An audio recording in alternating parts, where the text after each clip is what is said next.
Anda tahu film Interstellar kan? Heeh. Ada satu adegan di mana karakter utamanya tuh ngelihat ke kejauhan di planet baru, terus mereka ngira mereka lagi ngelihat deretan pegunungan yang tenang banget gitu. Iya, yang airnya dangkal itu ya. Bener banget.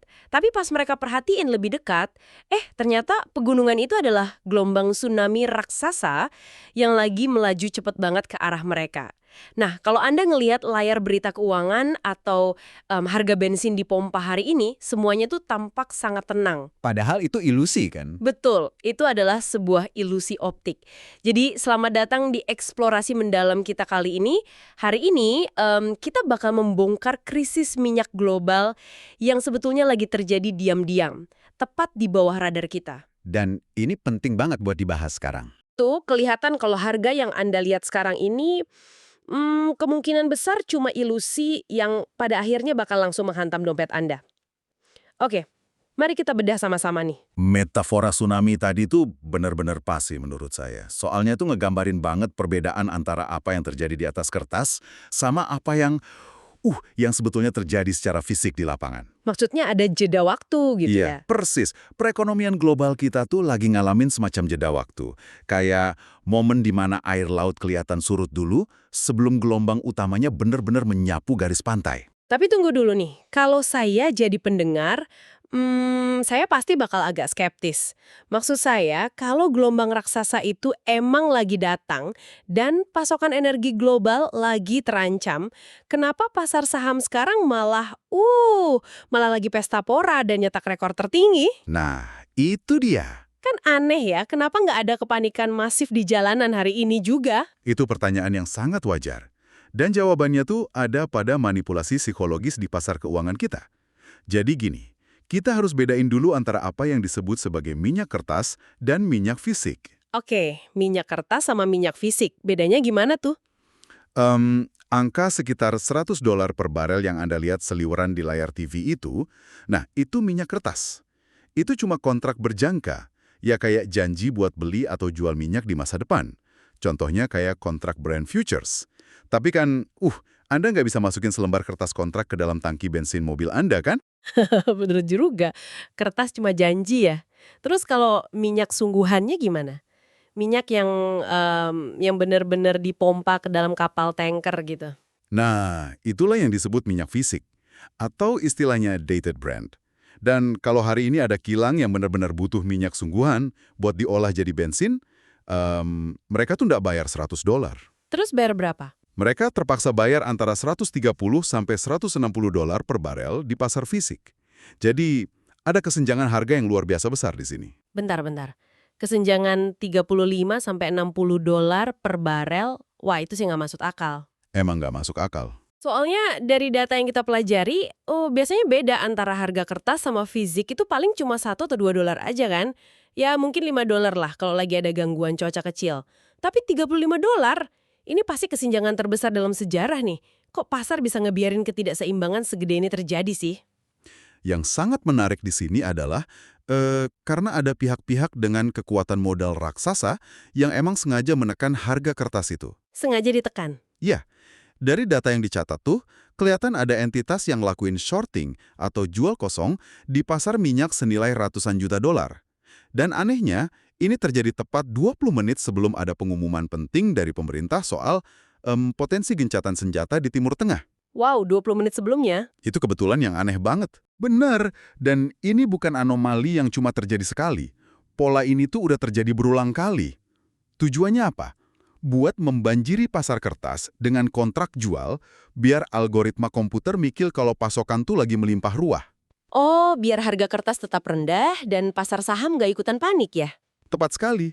Itu manipulasi psikologisnya. Bentar, kalau dipikir-pikir, ini tuh mirip banget sama calo tiket. Bayangin ada calo yang berdiri di depan stadion, terus dia jual ribuan tiket VIP dengan harga murah buat nenangin penonton yang lagi marah. Padahal dia tahu persis kalau konsernya udah dibatalkan, dan dia nggak megang satu tiket fisik pun di tangannya. Analogi yang pas banget. Kan gila ya, Wall Street ngejual janji minyak seharga $100 padahal mereka tahu mereka nggak punya minyaknya. Terus pertanyaannya, apa yang bakal terjadi pas orang-orang yang beli kertas ini tiba-tiba ngetuk pintu Wall Street terus nuntut minyak fisik mereka dikirim hari itu juga. Nah, kalau itu sampai terjadi, kita bakal ngelihat mekanisme pasar yang super brutal. Namanya short squeeze. Short squeeze. Oke, gimana tuh prosesnya? Bayangin Anda adalah seorang trader di meja perdagangan. Kontrak kertas Anda bakal jatuh tempo dalam hitungan jam nih. Dan pembeli Anda nolak dibayar pakai uang tunai. Mereka bener-bener nuntut pengiriman barel minyak fisiknya. Sementara Anda nggak punya minyaknya sama sekali. Betul. Karena Anda nggak punya, Anda terpaksa masuk ke pasar fisik dengan panik. Dan harus beli minyak sungguhan pada harga berapapun biar nggak gagal bayar. Entah itu 140, 160, atau bahkan $200. Astaga. Nah, pembelian panik dan terpaksa inilah yang bakal bikin harga kertas loncat vertikal nembus atap. Dan akhirnya menghantam realitas fisik. Ngeri banget ngebayanginnya. Dan saya rasa ilusi ini tuh berhasil nipu banyak orang ya. Termasuk saya sendiri sih.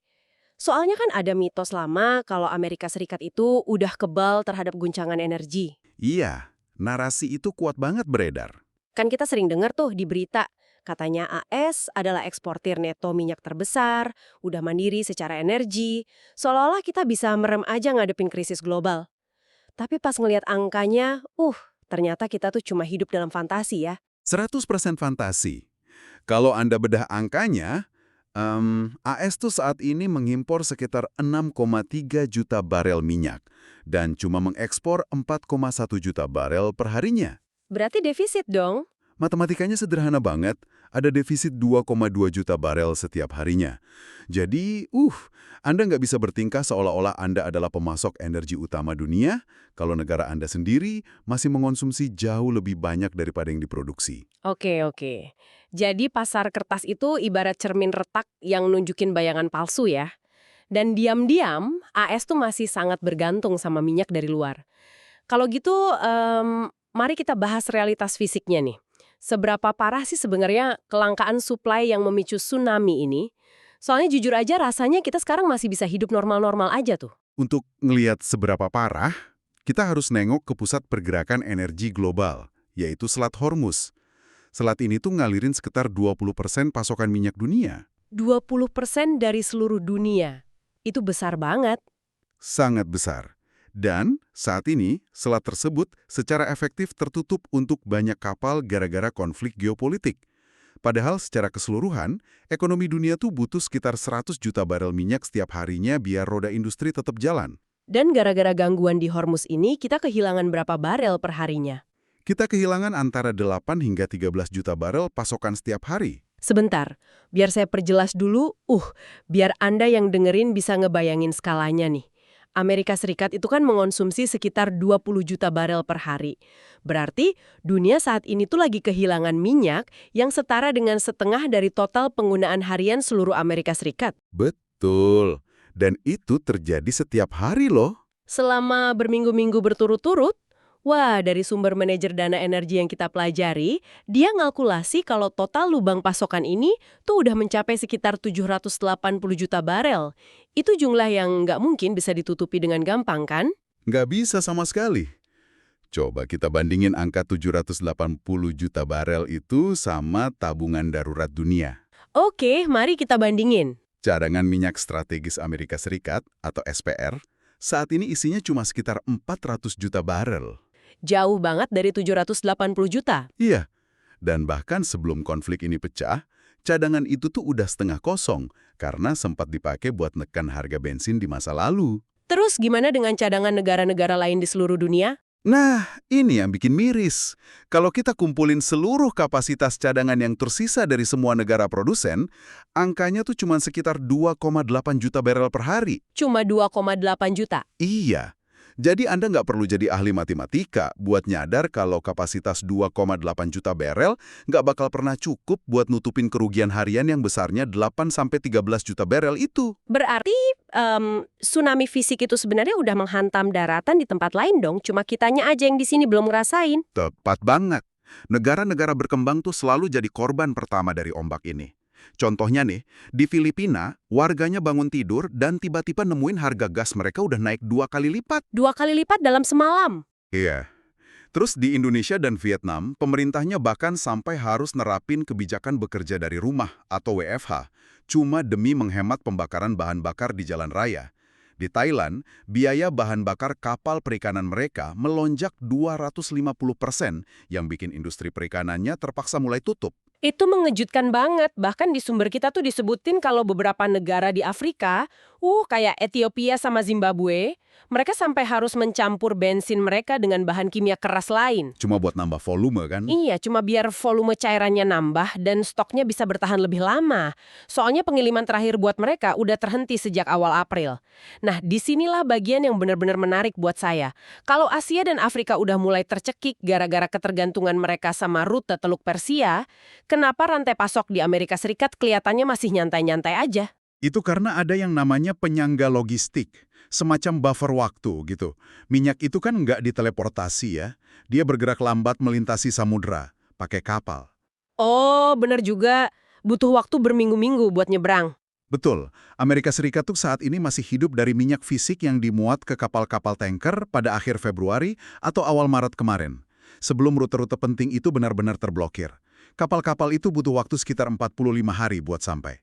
Terus, kapan buffer atau penyangga waktu itu bakal habis?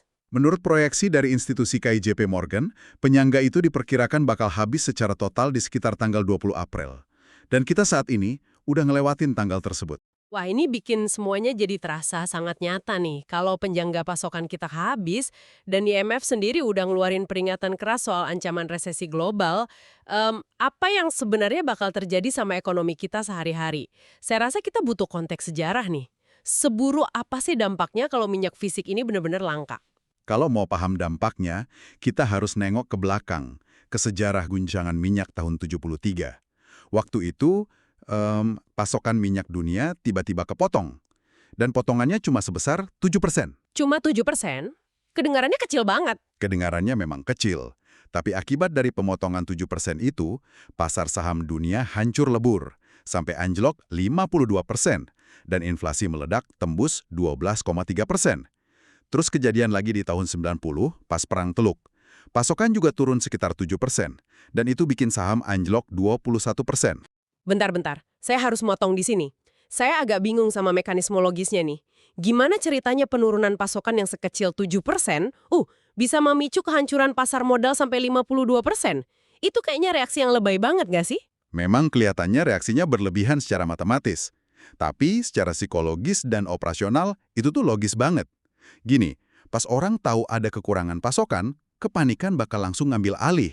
Oh, panic buying ya? Betul.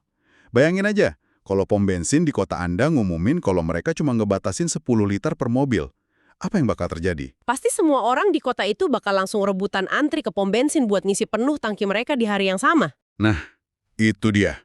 Fenomena penimbunan panik ini secara instan menciptakan lonjakan permintaan artifisial yang akhirnya bertabrakan langsung sama pasokan yang lagi menyusut.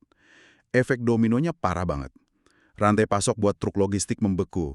Pabrik nggak bisa memprediksi biaya produksi. Perusahaan nunda investasi. Dan seluruh sistem ekonomi terkunci karena ketidakpastian. Masuk akal banget. Jadi 7% itu ibarat percikan apinya doang, tapi kepanikan masyarakatlah yang ngebakar seluruh hutannya. Nah, ini yang bikin saya ngeri sekarang. Kalau 7% aja bisa ngancurin setengah nilai pasar saham, terus gimana kabar kita hari ini? Dari angka penutupan saat yang kita bahas tadi, pasokan dunia saat ini tuh nggak turun 7% loh. Pasokan kita terpotong antara 15-20%. Jauh lebih besar dampaknya. Iya. Ini lebih dari 2 kali lipat lebih parah dibandingin tahun 73. Dan ini udah berlangsung berminggu-minggu tanpa ada resolusi yang jelas. Terus gimana ceritanya Wall Street saat ini justru lagi asik-asiknya nongkrong di puncak tertinggi? Seolah nggak bakal ada resesi sama sekali. Nah, kalau kita hubungkan ini dengan gambaran yang lebih besar, itulah kesenjangan antara Main Street atau masyarakat biasa sama Wall Street. Saat ini tuh ada optimisme yang buta banget di pasar saham.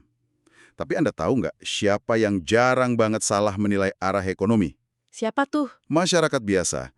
Kalau kita lihat indeks sentimen konsumen, masyarakat yang tiap hari beli bensin dan belanja kebutuhan pokok tuh, mereka udah nyadar duluan kalau daya beli mereka lagi runtuh.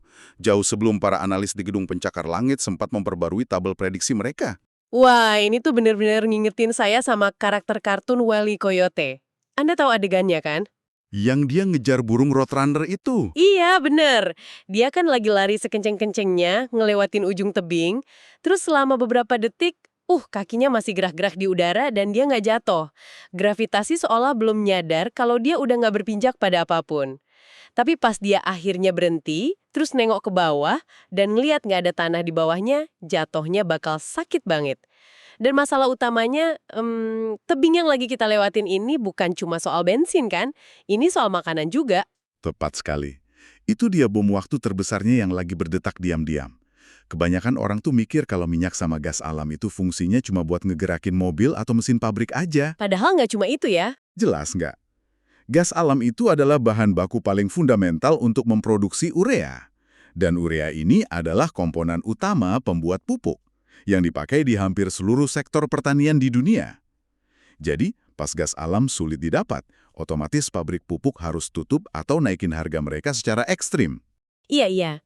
Dari data yang kita punya, grafik harga pupuk dunia saat ini emang lagi melonjak vertikal.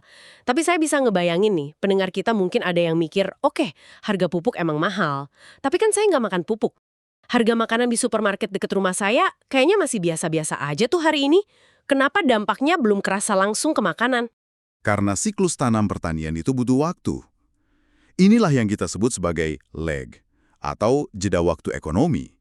Petani kan nggak mungkin langsung naikin harga gandumnya sehari setelah harga pupuk naik. Oh, oke. Biar saya coba gambarin mekanismenya ya. Kalau harga pupuk hari ini selangit, itu berarti para petani di musim tanam besok bakal terpaksa ngebeli dan pakai lebih sedikit pupuk. Bener gitu? Betul, mereka harus ngurangin dosisnya. Nah, karena pupuknya sedikit, panen gandum mereka di musim gugur nanti bakal jauh lebih kecil. Dan pasokan gandum yang sedikit itu baru bakal masuk ke pabrik dan diolah jadi roti di rak supermarket Anda tuh 6 bulan setelahnya. Jadi pada dasarnya, inflasi pangan masa depan ini sebenarnya udah dipanggang secara permanen ke dalam sistem ekonomi kita hari ini ya. Kita cuma tinggal nunggu alarm ovennya bunyi dalam 6-12 bulan ke depan. Analogi yang sangat akurat. Inflasi itu udah nggak bisa dihindari lagi. Dia cuma lagi jalan pelan-pelan aja menuju ke arah kita. Dan di saat pasar saham masih nolak buat ngakuin risiko nyata ini, uang pintar atau smart money dunia sebetulnya nggak tinggal diam. Modal raksasa global tuh lagi sibuk nyari tempat berlindung. Dan pergerakan ini kelihatan sangat jelas di pasar obligasi pemerintah. Oke, mari kita beralih ke pasar obligasi, karena ini tuh sinyal peringatan besar lainnya. Banyak orang mungkin ngerasa topik obligasi itu rumit banget, tapi mari kita bikin sesederhana mungkin buat Anda yang dengerin. Jadi gini, pemerintah itu kan nerbitin obligasi buat minjem uang. Imbal hasil atau yield adalah bunga yang harus dibayar pemerintah kepada investor yang minjemin uang tersebut. Ibaratnya kayak suku bunga kartu kredit lah, tapi ini untuk sebuah negara. Gimana? Cukup jelas kan analoginya? Penjelasan yang sangat bagus. Dan apa yang kita lihat saat ini adalah suku bunga kartu kredit buat negara-negara besar kayak Amerika Serikat, Inggris, Jerman, dan Jepang itu semuanya lagi melonjak naik secara tajam. Naik sampai berapa tuh? Di AS sendiri, imbal hasil obligasi 10 tahun sekarang ada di kisaran 4,3%. Dan ini memunculkan satu pertanyaan penting. Kalau angka ini terus merayap naik dan menyentuh 4,6 atau 4,8%, apa yang terjadi? Negara bakal masuk ke zona bahaya absolut. Emang kenapa batas 4,8% itu dibilang sangat mematikan? Karena Amerika Serikat itu punya utang sebesar 40 triliun dolar. 40 triliun. Wah, gila. Kalau suku bunganya setinggi itu, porsi dari anggaran negara yang cuma dipakai buat bayar bunga utangnya aja bakal membengkak parah. Uang pajak yang niatnya mau dipakai buat ngebangun infrastruktur, pendidikan, atau subsidi rakyat, ujung-ujungnya kesedot habis cuma buat ngelayanin bunga utang. Ini tuh yang dinamain spiral utang, yang perlahan-lahan mencekik perekonomian dari dalam. Dan ini nyiptain dilema yang sama sekali nggak ada jalan keluarnya buat The Fed alias Bank Sentral AS kan. Sumpah, kalau saya yang jadi gubernur Bank Sentral saat ini, saya pasti udah keringet dingin. Pasti, soalnya mereka terjebak. Iya kan? Di satu sisi, gara-gara harga minyak dan pangan fisik ini bakal melonjak, otomatis inflasi pasti ikutan naik. Nah, buat ngelawan inflasi, secara teori, Bank Sentral kan harus nahan atau malah naikin suku bunga. Tapi di sisi lain, kalau suku bunga dinaikin, bunga utang negara yang 40 triliun dolar tadi bakal langsung membangkrutkan pemerintah. Ini tuh bener-bener posisi skakmat, nggak bisa gerak. Benar. Ini adalah definisi klasik dari debt spiral. Mereka kejebak antara ngebiarin inflasi menggerogoti daya beli warganya atau justru memicu kebangkrutan fiskal. Dan yang anehnya nih, di tengah kepanikan utang negara-negara barat ini, ada satu anomali geopolitik yang sangat mencolok. Apa tuh anomalinya? Pas imbal hasil obligasi negara-negara barat lagi terbang tinggi gara-gara resiko yang naik, imbal hasil obligasi China justru malah turun. Tunggu, maksudnya modal dari seluruh dunia saat ini tuh ngelihat obligasi Cina sebagai tempat berlindung yang lebih aman dibandingin sama negara-negara barat. Iya, betul sekali. Untuk pertama kalinya dalam 20 tahun. Wah, itu sih pergeseran tektonik dalam kekuatan ekonomi namanya. Sangat masif pergeserannya. Dan pergeseran ini tuh bawa kita ke ironi terbesar dari seluruh krisis ini. Coba dipikir, gimana bisa negara-negara barat berakhir dalam posisi fiskal yang begitu rentan? Nah, salah satu alasan utamanya, adalah karena pengeluaran besar-besaran mereka dalam permainan catur geopolitik. Maksudnya strategi sanksi dan tekanan itu ya? Iya, strategi besar AS dan sekutunya itu kan awalnya buat nekan pasokan energi biar Rusia dan China kehabisan minyak murah. Harapannya, itu bakal nguras cadangan devisa mereka dan memperlambat ekonomi mereka. Iya, dan negara sebesar AS kan nggak mungkin dong jatuh ke dalam lubang utang ini tanpa alasan yang jelas. Pasti banyak dari pengeluaran raksasa tersebut yang kesedot langsung ke dalam operasi militer dan diplomasi buat ngeksekusi strategi tekanan itu tadi. Tapi realitas di lapangan ternyata jauh beda sama teori di atas kertas ya. Strategi itu benar-benar jadi bumerang kan? Sangat jadi bumerang. Dari laporan sumber analisis yang kita bahas, AS tuh ternyata ngebakar hampir seluruh persediaan rudal jelajah canggihnya. Cuma dalam waktu 5 minggu setelah konflik energi memanas. 5 minggu doang? Bayangin aja. Persediaan senjata fisik mereka terkuras habis jauh lebih cepat dari yang pernah diproyeksikan sama perencana militer manapun. Nah, disinilah bagian dimana saya ngerasa kita kayak lagi hidup di dunia komedi yang super gelap. Oke lah, persediaan rudal habis, ya udah kita produksi aja lagi rudal yang baru kan? Susahnya di mana sih? Masalahnya ada pada rantai pasok fisiknya. Buat bikin sistem panduan presisi di rudal-rudal baru itu, industri pertahanan AS tuh mutlak butuh bahan baku spesifik, kayak magnet logam tanah jarang atau rare earth dan juga tungsten. Terus masalahnya di mana? Pertanyaannya, siapa yang nguasain mayoritas absolut dari penambangan, pemrosesan, dan suplai global buat bahan-bahan kritis ini?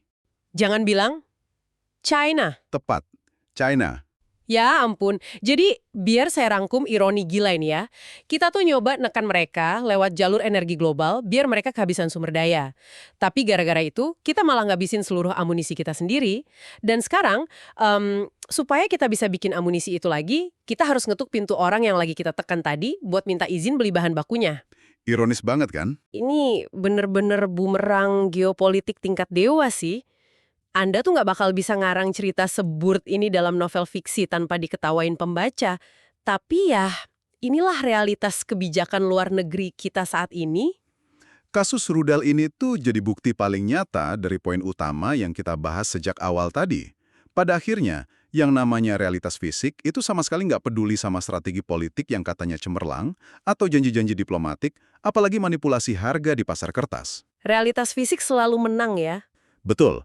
Kalau Anda nggak ngendalin aset fisiknya di dunia nyata, entah itu lumbung gandumnya, barel minyak di pelabuhan Anda sendiri, atau tambang tanah jarangnya, maka kekayaan di atas kertas tuh nggak ada artinya sama sekali. Uang sebanyak apapun di pasar saham, itu nggak bisa secara ajaib nyulap bahan baku tersebut muncul dari udara kosong. Kesimpulannya jelas banget ya. Realitas fisik selalu datang buat nagih janji.